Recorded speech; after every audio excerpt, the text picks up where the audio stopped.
Bismillahirrahmanirrahim. Alhamdulillahirabbil alamin. Wassalatu wassalamu ala asyrofil anbiya'i wal mursalin. Sayyidina wa maulana Muhammadin khatamin nabiyyin wa ala alihi wa sahbihi wa ajma'in. Allahumma alhimna ilman nafqahu awamrak wa nawahiyak.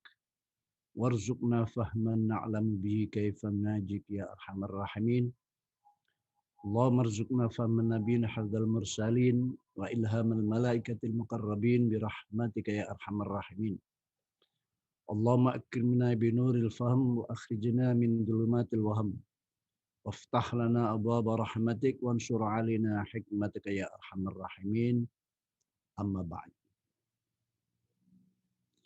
Fa inna khairal hadis kitabullah wa khairul hadi hadi Muhammadin sallallahu alaihi wasallam. Wa khairul umur muhdatsatuha wa kullu muhdatsatin bid'ah.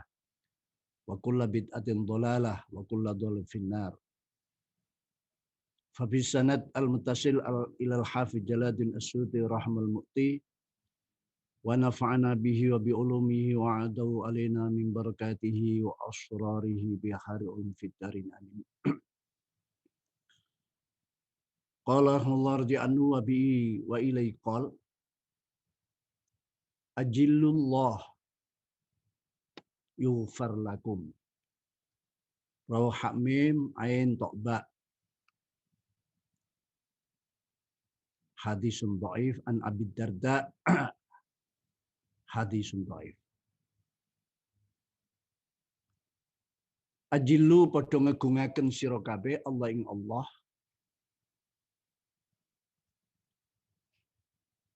Yufar mongko bakal diapura sapa lakum manfaat kedue sira kabeh. Rawu hamim ain to'ba an Abi Darda. Hadisun dhaif.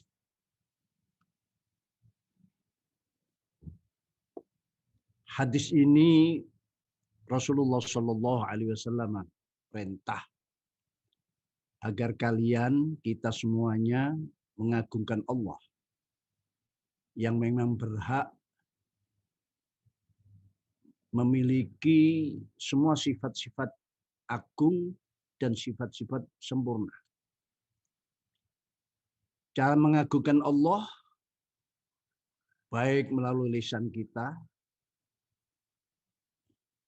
memuji Allah, bertakbir, menakdimkan Allah, mengijlalkan Allah, juga dengan hati. Kita mengakui sifat kibriya, keagungan, kesombongan itu hanya milik Allah. Yang lain tidak punya berhak. Yang lain lemah. Juga dengan anggota badan kita. Anggota badan kita ini agar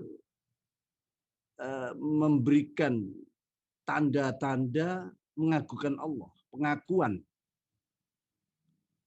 Sehingga anggota badan kita ini semua jalan di relnya yang benar.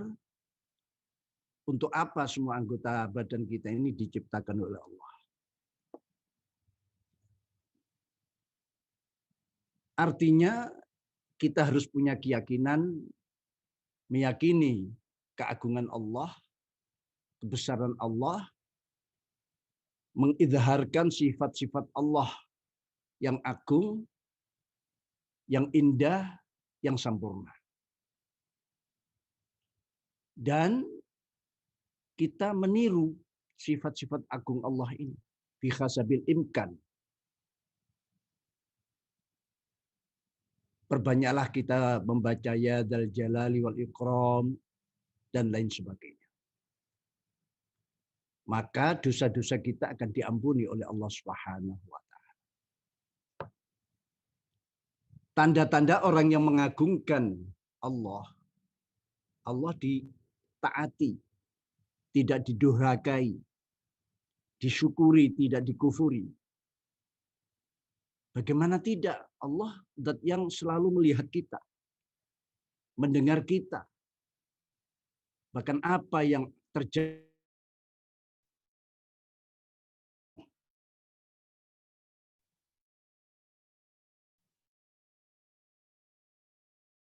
Allah yang akan memberikan efek positif di dalam kehidupan kita. Kita meniru sifat-sifat agung Allah, sifat-sifat jamaliyah Allah, sifat-sifat kamaliyah Allah. Biqadril imkan. Ini perintah. Tentu perintah ini semampu kita. Harus melalui pembelajaran-pembelajaran, pembiasaan-pembiasaan. Memang hadis ini hadis dhaif. Ya, karena ada rawi yang majhul. Tapi sisa daripada perawi-perawi yang lain adalah perawi Imam Ahmad yang siqah, yang bisa dipercaya. Pandangan para ulama kebanyakan tentang hadis ini bukan hadis, tapi dawuhnya sahabat Abi Darda. Tapi sahabat Abi Darda bisa dawuh seperti ini, tentu ini ajaran dari Rasulullah SAW. Karena para sahabat ini kulluhum udul, tidak akan buat-buat, tidak akan membuat kebohongan, ya, apalagi sebuah berita hoax. Maka Musannaf Imam Suyuti berani menyatakan hadis ini hadis hasan. Hadis ini hadis hasan. Wa bi ilaikal qala Rasulullah sallallahu alaihi wasallam ajmilu fi talabid dunya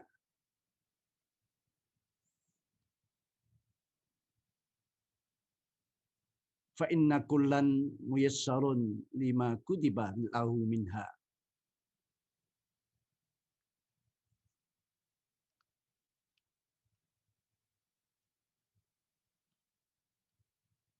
Rauha kaf ba ha kaf an Abi Humaid As-Sa'idi.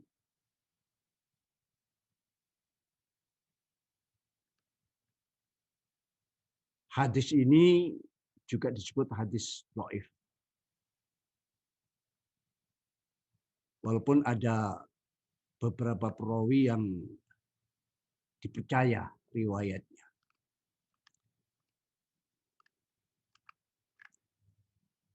Ajmilu podo bagusaken sira kabeh fi talabid dunya ing dalem nyuprih dunya. Yakni rezeki, mencari rezeki dengan pencarian yang baik.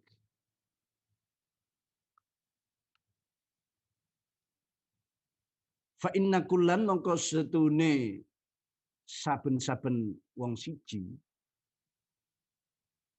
iku muyassarun den gampangaken. Digampangaken 5 maring rezeki kutiba kang wis dicatet. Apa malahun manfaat kedue kullu ahad kullan kutiba kang den catet apa ma lahu kedue kullan minha songko dunya, yakni rizki dunia. Minha songko dunya.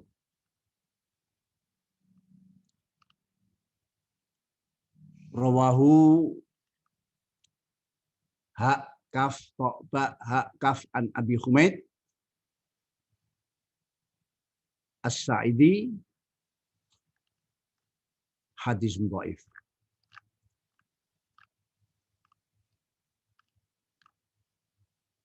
Kita diperintahkan di dalam mencari rizki, mengais rizki dengan cara yang indah, cara yang baik.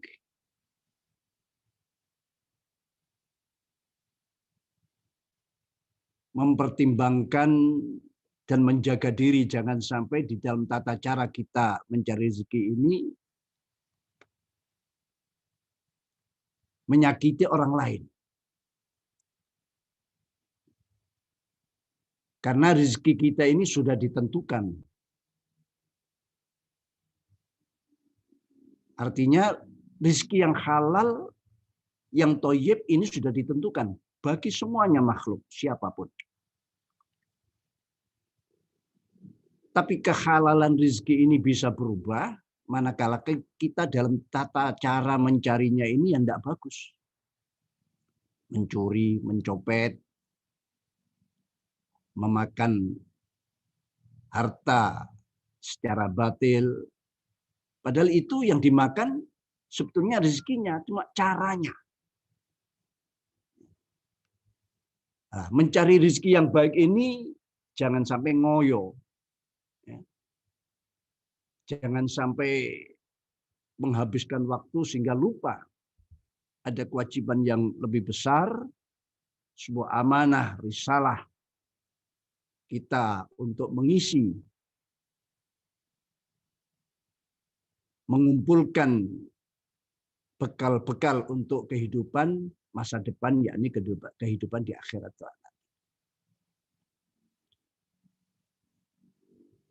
Tentu mereka yang mencari rezeki dengan cara baik ini bukan hanya sekedar mencari yang enak-enak, yang hanya bermanfaat untuk dirinya, tapi kecil sekali, tipis sekali guna manfaatnya di akhirat. Baik rezeki itu berupa harta atau kedudukan, ini dengan cara-cara yang baik yang telah ditentukan oleh syariat kita.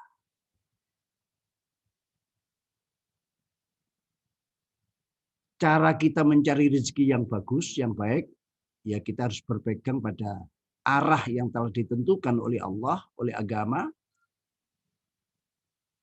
Dan di situ akan terasa kemudahan-kemudahan yang akan diselenggarakan oleh Allah kepada mereka-mereka. Jadilah orang seperti dalam surat An-Nur ayat 37, rijalun la tulhihim tijaratun wala bai'un an dzikrillah. Para pemimpin-pemimpin, para rijal yang tidak pernah terlupakan, terlalaikan bisnis perdagangan mereka, jual beli mereka, tidak melupakan zikrullah. Ini. Kita tidak dilarang untuk mencari rezeki. Bahkan mungkin sebanyak-banyaknya pun, asalkan semua itu jangan sampai melalaikan. Quran sudah mengingatkan, alhaakumut takatsur. Telah melalaikan kepada kalian at-takatsur, menumpuk-numpuk harta. Hatta zurtumul maqabir. Selesainya menumpuk-numpuk harta itu kalau sudah dikubur di kalang tanah. Ini kalau sudah Quran bicara seperti itu, banyak orang yang dalam tata cara mencari rezeki itu, dia melupakan akhiratnya. Jangan sampai ngoyo. Karena apa? Semua itu sudah ada rezekinya. Kulun muyassarun lima khuliq. Kulun muyassarun lima kutibalah. Semua ini ada rezekinya dan dimudahkan untuk meraihnya. Nah, untuk meraihnya itulah kita harus meraih dengan yang indah, yang bagus. Jangan sampai menyakiti temannya. Atau di saat kita menjadi jeragan, ya, upah daripada buruh, jangan sampai ditunda-tunda. Berikan upah sebelum keringat mereka kering. Ini antara lain daripada model-model mencari rezeki yang bagus. Kitab Al-Hikam, karya Imam Ibn Al-Sekandari telah menyatakan, ijtihaduka fima dhumina laka wa taksiruka fima tuliba minka dalilun alantimasil basirah minka. Upaya sekuat tenagamu, sekuat pikiranmu di dalam memperoleh apa yang telah dijamin oleh Allah kepadamu, sedangkan kamu sembrono, tidak bersungguh-sungguh di dalam melaksanakan apa yang diperintahkan Allah padamu, itu sebagai tanda basirohnya terhapus. Jadi orang yang ngoyo, urusan dunia yang sudah rizki yang sudah dijamin oleh Allah, wah sepertinya siang malam, pagi, sore tidak mengenal lelah. Tapi untuk kewajiban-kewajiban yang diwajibkan oleh Allah, kita menunda-nunda. Bahkan sampai meninggalkan. Ini sebagai pertanda orang yang basirahnya ini buta. Itu dawuhnya Imam Ibnu Sakandari.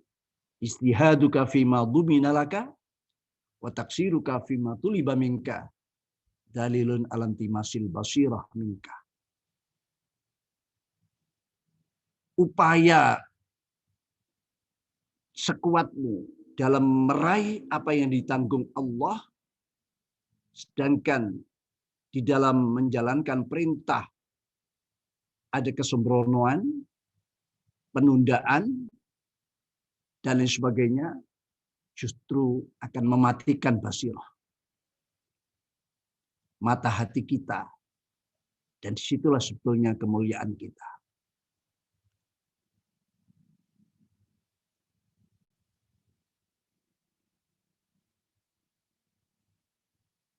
Sebetulnya orang yang ngoyo seperti itu untuk meraih sebanyak-banyaknya harta sehingga melalaikan sebuah kewajiban, itu tidak ada manfaatnya, karena yang ia peroleh ya sudah merupakan ketentuan Allah. Jadi itu ketentuan Allah. Sebenarnya tanpa upaya keras, ya rezekimu ya akan datang seperti itu. Tidak perlu sampai siang malam, jarang pulang. Bahkan sampai keluarga belum bangun, sudah berangkat. Datang, keluarga sudah tidur, sehingga tidak ada. Di dalam rumah tangga ini, sebuah pencerahan ya, dari kepala keluarga, dari seorang ayah, dan sebagainya. Ini tanda-tanda buruk.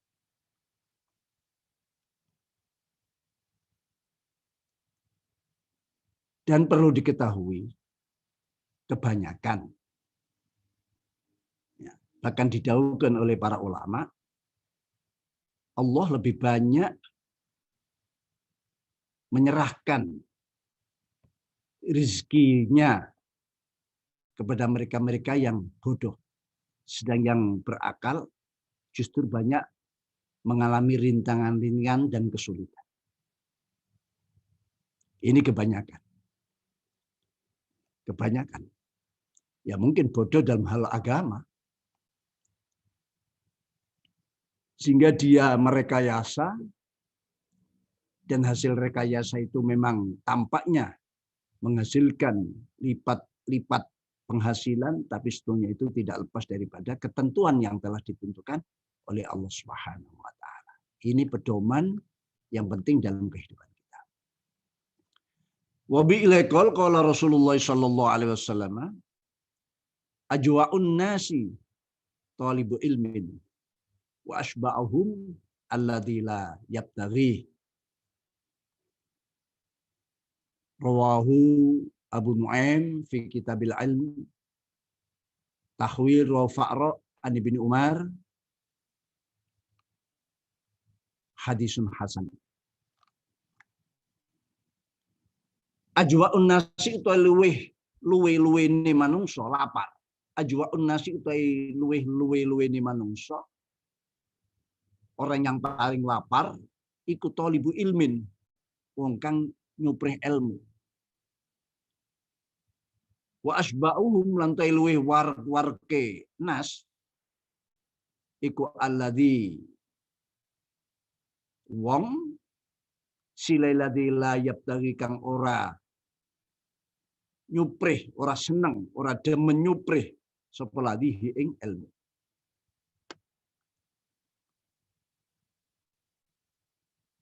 Hadis riwayat Abu Nuaim dalam kitab Bul Ilmi, juga Imam Fa'ra an Ibnu Umar. Kedua-duanya dari Ibnu Umar. Imam Az-Zahabi menganggap hadis ini dhaif. Artinya, orang yang paling lapar, tidak pernah kenyang, dan akan terus mencari, itu adalah orang yang mencari ilmu. Maksudnya lapar dalam mencari ilmu. Dia tidak akan pernah merasa kenyang dengan ilmunya. Setelah mendapatkan ilmu satu fan, dia ingin fan yang lain. Fan ingin, karena dia sudah merasakan nikmatnya, ladzatnya ilmu. Jadi kalau dia sehari tidak ketemu, tidak mempelajari ilmu, kekuatannya lemah. Jadi hampir-hampir mengganti kekuatan jasmaninya. Sama dengan orang, jasad kita ini butuh makan. Karena makan ini akan memperkokoh, memperkuat jasad dan badan kita. Sedangkan orang yang gila mencari ilmu, katakan, dia akan lemah kalau dia tidak ketemu atau sehari tidak mempelajari ilmu. Karena dia sudah menemukan keladzatan daripada ilmu. Sedangkan orang yang paling merasa kenyang, yaitu orang yang sudah tidak pernah menginginkan belajar. La yataghi. Jadi orang yang sudah merasakan ladzatnya ilmu. Dulu banyak ya di Surabaya itu para kiai-kiai yang alim alamah sambil dagang, sambil membuka toko, tapi tidak lupa beliau membuka toko dengan membuka kitabnya. Sehingga kalau ada orang mau beli, ya suruh milih sendiri. Setelah didapatkan, baru ia layani. Selesai, dia buka kitab dan melanjutkan apa yang telah di. Dan itu banyak dulu itu di pasar-pasar kiai-kiai seperti itu. Ini contoh thalibul ilmi yang tidak pernah kenyang-kenyang. Karena tahu, karena ilmu itulah makom yang tertinggi. Tidak ada makom tertinggi seperti ilmu. Makanya yang diwariskan para anbiya, bukan hanya Nabi besar Muhammad SAW, adalah ilmu. Ini saja sudah bisa kita ambil kesimpulan. Rasulullah dan anbiya hanya mewariskan ilmu, tidak mewariskan yang lain. Ini sebagai tanda bahwa ilmu itu adalah makom yang tertinggi. Kalau orang sudah idraknya kuat, penemuan-penemuannya tinggi, maka dia akan mendapatkan keladzatan di dalam penemuan-penemuan itu. Jadilah kalian menjadi orang yang selalu lapar di dalam mencari ilmu. Ya. Jangan sampai khatam safina sudah. Apalagi mengartikan hadis utlubul ilma minal mahdi ilal lahdi, diartikan cari ilmu minal mahdi, mulai dari gendongan ilal lahdi, sampai pada luang pandek, bahasa Jermannya. Jadi mencari ilmu mulai dari gendongan sampai ke hanya lubang pendek. Padahal yang dimaksud lubang landek, ya, lubang kuburan, dia dimakamkan di situ, sudah selesai tugas-tugasnya. Ini banyak, baru Jurmia, baru Safina, sudah berhenti. Yang dipikirkan pekerjaan, kawin, dan sebagainya. Dia kan calon-calon pemimpin. Apa yang digunakan untuk memimpin mereka, rakyatnya, orang-orang yang dipimpinnya itu tadi. Jadi ini penting dan itu dawuh Rasulullah. Bukan ucapan saya hanya menyampaikan sebagai corong saja. Wa bi ilaikal qala Rasulullah sallallahu alaihi wasallam ajibu hadid da'wah. Idza du'itum laha tauqaf an Ibnu Umar hadisun sahih. Ajibu padha nyembadanono sira kabeh hadid dakwah ingkilah undangan, maksudnya walimatul ursi. Jadi dakwah di sini maksudnya walimatul ursi. Walimah akad itu, akad nikah. Kalau resepsinya sudah lain. Ya, walimah makanan yang disuguhkan di saat akad nikah. Ini ada perintah agar kamu datang kalau diundang. Idza du'itum nalikane padha diundang sira kabeh laha maring hadid dakwah. Hadisnya sahih Bukhari Muslim dari sahabat Abdullah bin Umar bin Khattab radhiyallahu anhu. Mendatangi sebuah walimah, walimatul ursi ya, ini banyak syaratnya. Diperintah, wajib, bahkan makan sugatan-sugatannya, ini wajib. Datangnya ini ada beberapa persyaratan-persyaratan. Kalau tidak salah dalam kitab-kitab fikih, tidak kurang dari 20 persyaratan. Ya, untuk mendatangi undangan-undangan walimah seperti itu. Antara lain, undangannya umum, tidak membeda-bedakan. Yang kaya, yang miskin diundang semua. Intinya tidak membeda-bedakan orang kaya dan orang miskin, semua diundang. Si pengundang ini seorang yang betul-betul dewasa, mukallaf, muslim, tapi ini menurut qaul yang lebih sahih. Lalu kewajiban mendatangi undangan ini pada hari pertama. Kalau sampai ada undangan hari kedua, ketiga, yang wajib hari pertama. Ini menurut qaul yang masyhur. Dan undangan yang wajib ini undangan yang lebih dulu datangnya. Jangan sampai yang datangnya undangan lebih dulu dan dia bisa, waktunya ada, lalu datang undangan lain, tapi undangan ini mungkin lebih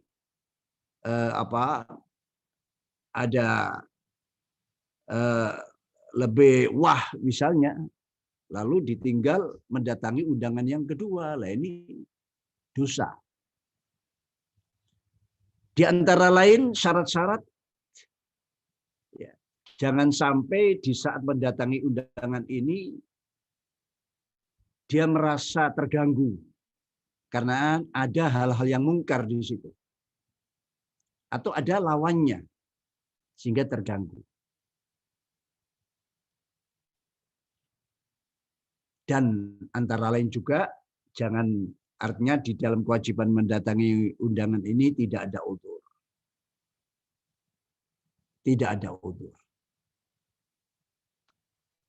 Adapun undangan selain walimatul ursi ini tidak wajib. Ya, tidak wajib. Walimah mendatangi, menghadiri undangan walimah ursi menurut Imam Ibnu Abdul Bar, sebagaimana yang dinukil oleh Imam Nawawi, wajib, dan itu sudah menjadi ijma'nya para ulama. Tapi ada beberapa syarat yang sebagian sudah saya sampaikan itu tadi.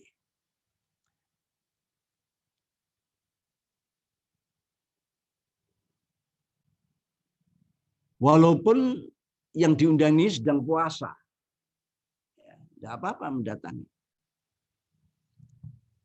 Nah, untuk itu idkhalus surur, kalau itu puasanya puasa sunat, justru lebih baik dibatalkan untuk sebagai idkhalus surur dan syiar daripada walimatul ursi.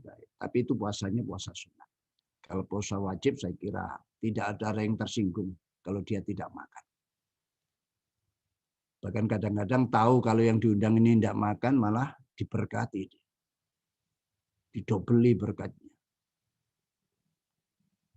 Wa bi ilaikal qala Rasulullah sallallahu alaihi wasallam ajibu ad-da'i. Ajibu padha nyembadanono sira ad-da'iya ing wong kang ngundang. Yakni tadi itu ngundang walimatul ursi. Dan ada syarat-syarat yang harus dipenuhi. Sunnat manakala walimah-walimah selain ursi. Daripada walimah yang disunatkan.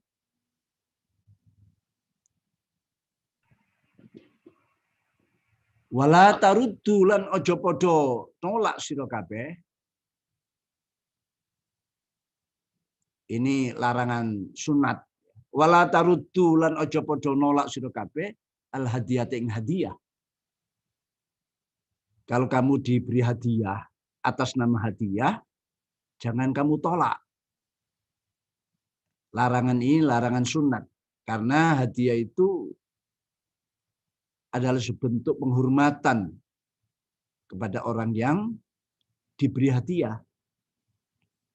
Untuk menggalang rasa cinta. Tentu ini bukan hakim atau qadhi yang sedang ngurus masalah. Yang ngundang punya masalah. Ya. Lalu yang diundang hakim atau qadhi yang ngurusi masalahnya. Lah ini kalau qadhinya datang malah haram. Malah haram. Jadi jangan kau tolak kalau itu ada. Dan tanda-tanda kenabian dan kerasulan Nabi besar Muhammad SAW, beliau itu kalau diberi sedekah nolak, tapi kalau diberi hadiah diterima. Makanya sahabat Salman Al-Farisi jauh-jauh dia dari negara Ajam, dia ingin mencari tanda-tanda seorang nabi akhir zaman dan dia akan menyatakan masuk Islam. Antara lain yang digunakan dia untuk mencari tanda itu, yaitu kalau diberi sedekah, ya tidak mau diberikan sahabat-sahabatnya, kalau bila dia mau menerima, ternyata itu betul ada pada diri Rasulullah SAW. Karena hadiah itu penghormatan. Jadi muhdi, orang yang memberi hadiah itu menghormati pada orang yang diberi hadiah. Jadi mahdi ilahnya ini dihormati. Beda dengan sedekah. Kalau sedekah itu semacam rasa kasihan. Ya, kasihanlah saya sedekahi. Seorang ulama kok disedekahi berarti dia merasa kasihan. Padahal ulama mestinya tidak perlu diberi kasihan. Beliau adalah seorang yang mulia. Jadi kalau memberi sesuatu kepada ulama, jangan atas nama sedekah tapi atas nama hadiah. Jangan khawatir tentang pahalanya. Sama bahkan bisa melebihi dari sedekah. Karena ada penghormatan itu. Menghormati ulama sekaligus menghormati ilmunya. Ya, hadiah. Itu. Makanya Rasulullah tidak kerso menerima sedekah, termasuk zakat dilarang Bani Hashim, Bani Muttalib. Karena sedekah atau zakat yang dilarang itu karena koloannya. Istilahnya ya reget. Kotoran harta, kotoran badan. Kolohan, kalau orang mandi itu kan membersihkan badan. Air yang dipakai mandi bekas itu kan mengandung kotoran-kotoran itu. Ya seperti itu sedekah. Bani Hashim, Bani Muttalib itu nasab yang mulia. Tidak tegalah Rasulullah melihat mereka-mereka yang bernasab mulia itu diberi koloan semacam ini.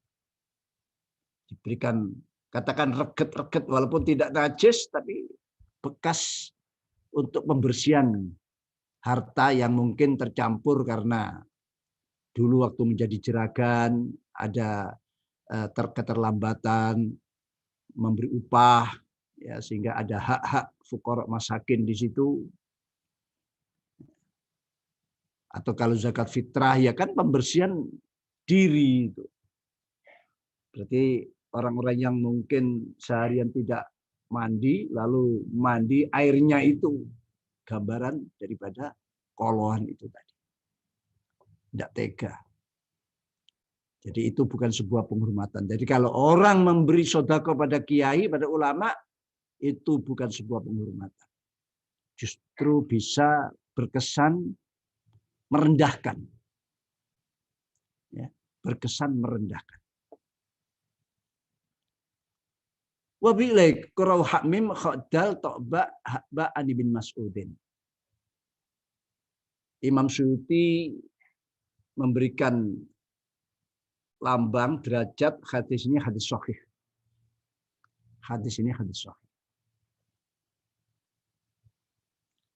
Wa bi'laikul qala Rasulullah sallallahu alaihi wasallam ajifu abwabakum waqfi'u aniyatakum wa auqi'u askiyatakum wa atfi'u surujakum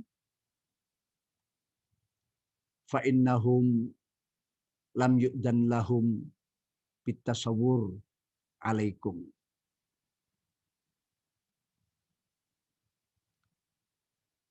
Rawahu Hamim an Abi Umamah hadisun sahih. Ajifu padha nutupono to ngancingono sira kabeh abwabakum ing pira-pira lawang sira kabeh. Lawang rumah, pintu rumah.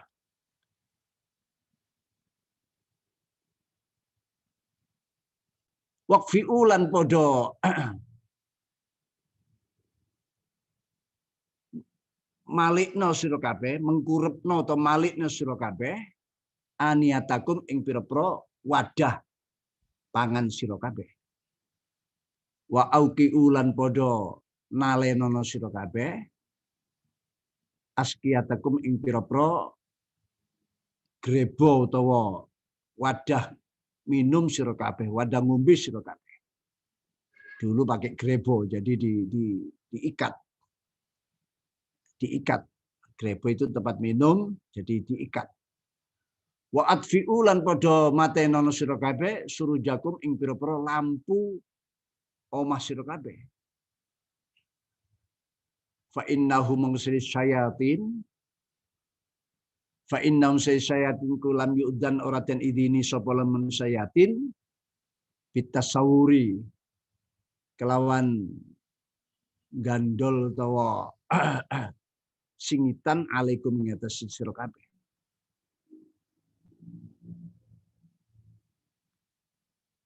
Rawahu Hamim an Abi Umamah hadisun sahih. Ini perintah yang lebih jelas bagi mereka-mereka yang berumah tangga atau di perjalanan jauh atau yang kemana-mana bawa bekal. Bagi mereka yang punya rumah, agar rumah ini pintunya jangan dibuka. Ngeblak begitu. Ya, ditutup. Pintu-pintu rumah agar ditutup.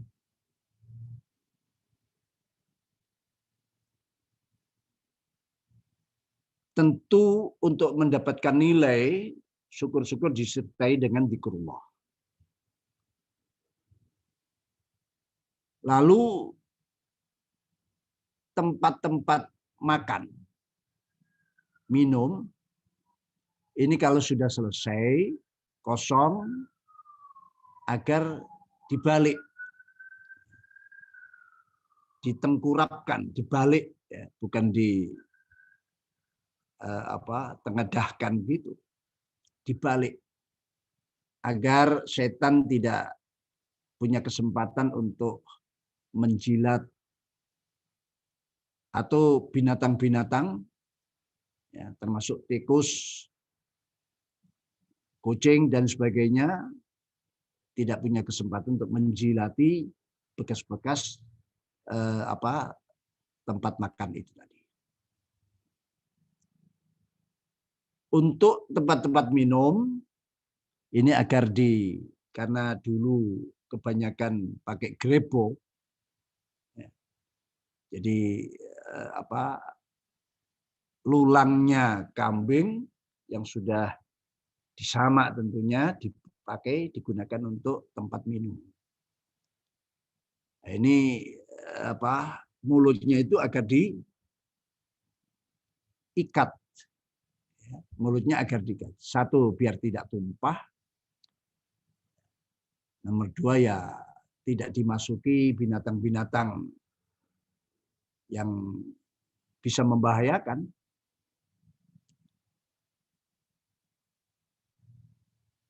Bahkan ada riwayat yang menyatakan kalau kita meninggalkan cangkir atau gelas yang masih ada minuman, ini agar ditutup juga. Minimal sendok ditaruh di atasnya atau kayu sekecil apapun dipalangkan gitu, itu sudah bisa diartikan menutup. Ya. Itu ada sebuah hikmah di situ. Tanda ada perhatian. Lalu kalau kita sedang menghidupkan lampu, kalau dulu kan lebih banyak terdiri dari uplik gitu ya. Lampu yang ada pakai minyak. Itu kalau sudah selesai agar dimatikan. Ya, agar dimatikan.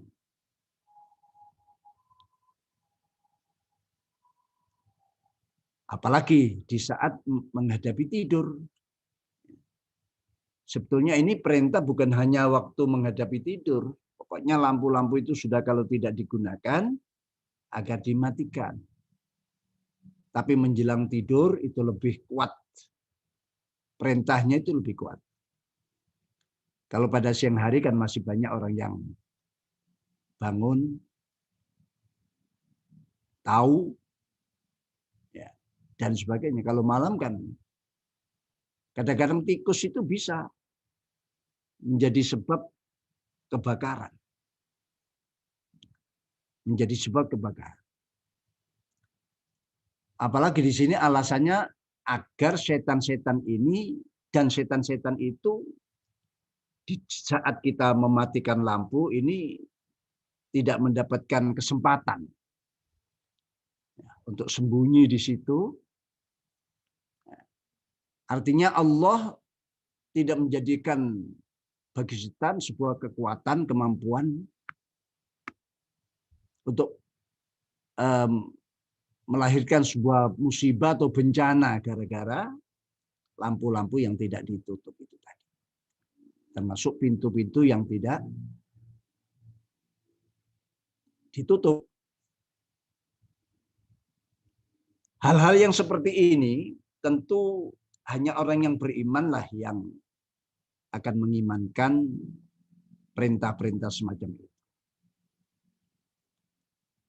Karena setan pun kebanyakan dia akan melakukan sesuatu yang di luar kebiasaan. Ya, di luar kebiasaan.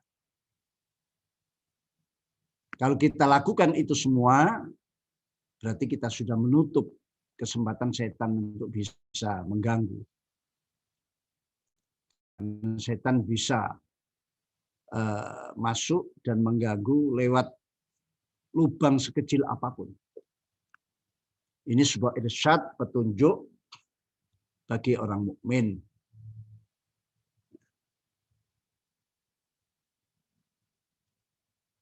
Jadi ya bisa jadi di dalam rumah itu memang sudah ada setannya, tapi jangan ditambah lagi dengan setan-setan yang di luar. dengan cara demikian itu. Wa bi ilqal qala Rasulullah sallallahu alaihi wasallam ahabul a'mali taliwih demenaken ipro amal ilallah maring Allah iku as-sholatu salat liwaktiha kedue waktune salat.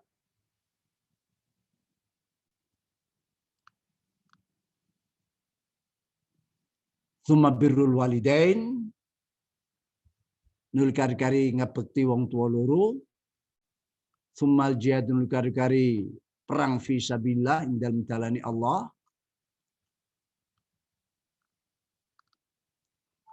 Rauha mim qaf dal nun ha an Ibnu Mas'udin hadisun sahih. Hadis terakhir yaitu Rasulullah Shallallahu Alaihi Wasallam menerangkan amal yang lebih dicintai oleh Allah adalah sholat yang tepat pada waktunya. Sholat yang tepat pada waktunya. Karena sholat memang sudah dipersiapkan waktu masing-masing.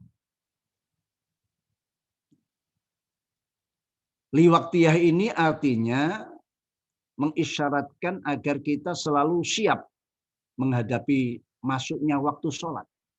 Jadi as-sholatu liwaktiha. Sholat liwaktiha. Maring waktu ni sholat. Nah ini ada persiapan sebelum masuk. Ini diisyaratkan dengan lam. Lam istiqbal namanya. Atau disebut lam istiqbalil waqt. Lam untuk menyongsong datangnya waktu. Atau lam ini bimakna fi. Itu as-salat fi waktiha. Salat di dalam waktunya. Selama masih dalam waktunya. Itu masuk pada ahabul a'mal. Tapi tentu jangan nyerempet-nyerempet bahaya. Yang sudah hampir habis waktunya baru salat. Karena di dalam Islam ini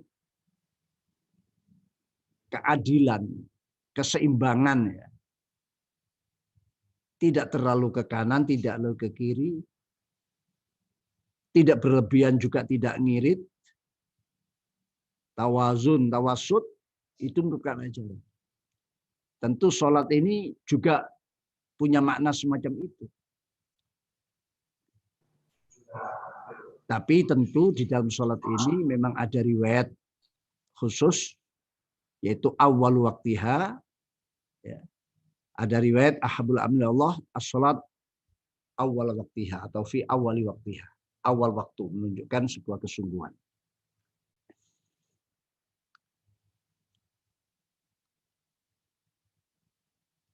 Bahkan di dalam surat Al-Anbiya disebutkan wa nadha'ul mawazinal qist liyaumil qiyamah. Jadi keseimbangan itu menjadi ukuran bahkan nanti pada hari kiamat yang ada adalah sebuah keseimbangan semua. Tidak ada kelebihan, tidak ada kekurangan. Yang kedua, birrul walidain. Ya, yakni ihsan kepada kedua orang tua.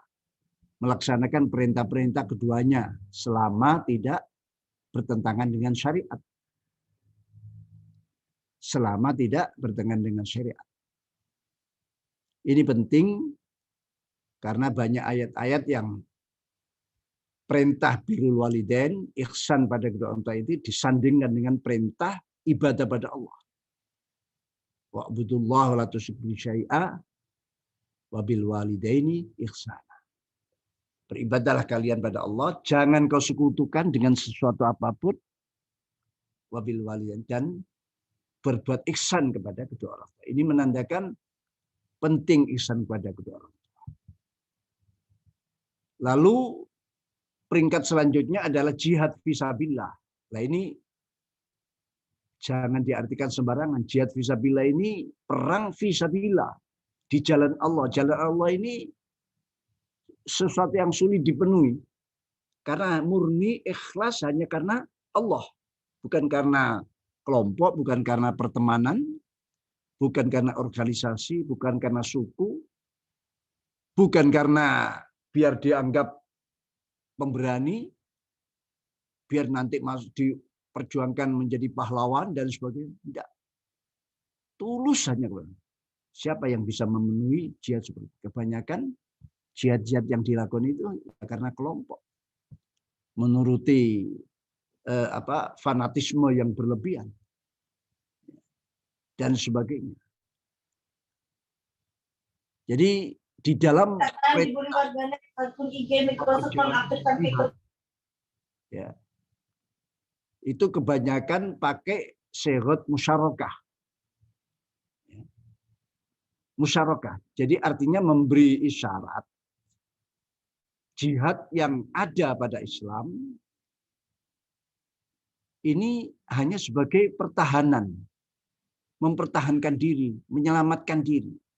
Makanya qitalul kufar dari kota layu qatil, qital. Karena apa? Karena ada aksi dari mereka, lalu ada reaksi dari kita. Jadi kita tidak menemukan sebuah riwayat keterangan, kita ini yang membuat gara-gara. Kita ini yang digarai lah istilahnya. Jadi sebuah reaksi. Makanya perintah-perintah itu syaratnya syarat musyarakah. Karena ada sebuah aksi, lalu ada reaksi. Dan itu memang terjadi.